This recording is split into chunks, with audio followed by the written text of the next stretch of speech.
You push through your training so hard, you try to eat clean, you feel so disciplined with your workouts. But you feel tired, irritated, and bloated. Maybe you've even missed a period or hit a wall in your next training session. Sounds familiar? What if I told you your discipline might be translating as stress to your body? Hello friends, I am Merve Selin. I'm a former lawyer turned dietitian to follow a life that I find meaningful. As a dietitian, I'm specializing in sport nutrition and gut health. Welcome. Today we are talking about something really important, the risks of under-recovery after training. We will cover what is low energy availability, the symptoms of low energy availability, how to fuel your body for recovery, and finally your recovery checklist to avoid all those risks. I'm so excited for this video since it perfectly aligns with my mission here, encouraging women to nourish themselves properly so that they can become their healthiest and strongest versions, both physically and mentally. Let's dive right in. Let's start with low energy availability, LEA. Low energy availability happens when your energy intake after subtracting what you burn in your training isn't enough to cover your body's basic needs. It's about having enough fuel left over to keep your bones, hormones, metabolism, and brain functioning at their best. When you're training hard but not eating enough, your body perceives it as a stressful state, kinda like a mini famine. In return, it responds by shutting down or slowing down some functions to save energy. Things like your muscle and bone building process, metabolism, digestion, even your mood and reproductive system, since it's not urgent for survival. And for women, this is especially important because women are more sensitive to nutrient intake than men. It is related to the different response to kisspeptin neurons, but I'll drop the link to the study below if you want to dive deeper. Research shows that women who don't recover properly from training, meaning who are in low energy availability, stay in a longer catabolic or breakdown state.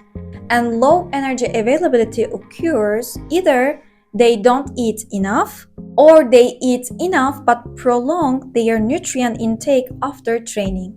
This 2017 study suggests that even the daily macronutrients is enough, women who stretched the gap between training and nutrient intake showed irregular menstrual cycles. Because women's body don't want to stay in that catabolic state for so long, it needs to get the message that I am getting enough nutrients, I am safe. This is why post-workout nutrition is critical for women, even if it is a small snack. We don't actually get stronger during training. Training is a stress. We break down tissue, deplete energy stores, and signal our body to adapt. And that adaptation happens if we recover properly. For women, the biggest issue emerges when the stress load on body accumulates. Picture this: mechanical and metabolic stress from training, underfueling stress due to low energy availability, mental and emotional stress from life and work. On top of that, anxiety about food and body image. Oh boy, put all this together, we get chronically elevated cortisol levels and a body that struggles to recover. And yet, we still accuse body of not being good enough. This elevated cortisol state manifests as irregular or missed periods, low bone density over time, increasing the risk of stress fractures, bloating, water retention, and feeling swollen, poor concentration, brain fog and irritability, constant tiredness no matter how much you sleep, plateauing or declining performance. These are not displays of discipline or badges of honor.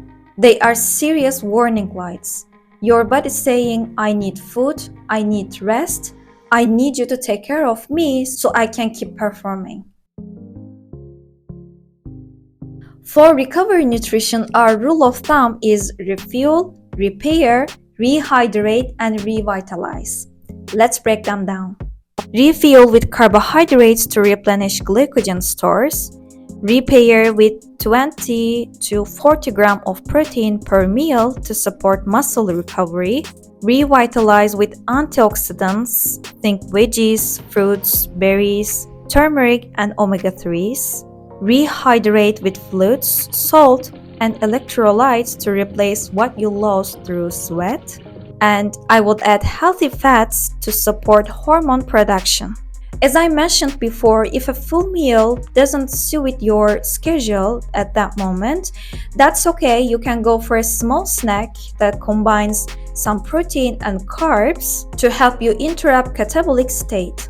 I would highly recommend something like milk, which is also great for hydration and electrolytes, or can be kefir, yogurt, or maybe even raw tofu if you're a vegan.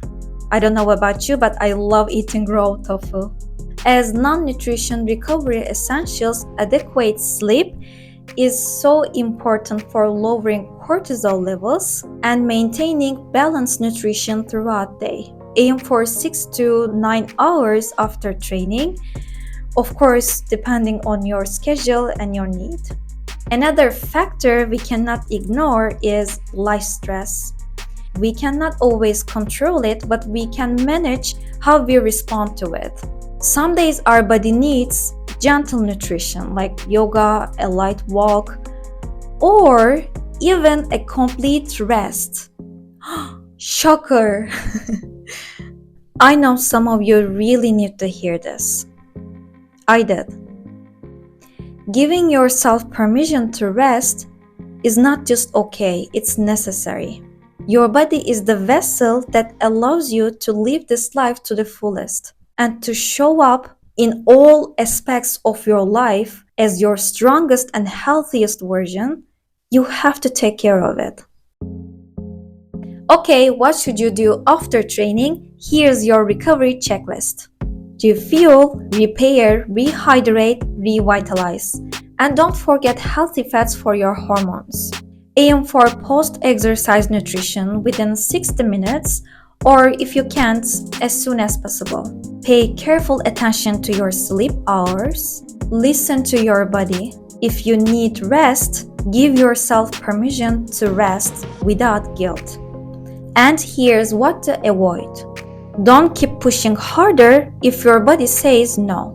Don't skip meals or undereat to lean out while training hard. Don't ignore symptoms like missed periods, brain fog, poor concentration, constant fatigue, etc. Body tries to tell you something and treat it like your best friend. Remember, your body is smarter than you think. It's always trying to protect you. Fuel it, rest it, and respect it. It will reward you with better strength, performance, and long-term health. Recovery isn't optional, it is necessary for your performance. If this resonated with you, let me know in the comment. Have you ever struggled with one of those symptoms? I personally did a lot for a long time. That's why this video is so important for me. If you know someone who's struggling with these symptoms, please share this video with them. And do not forget to subscribe to my channel to see more science-based tips for mind and body. I hope you give the nourishment you deserve to your mind, body, and soul. See you.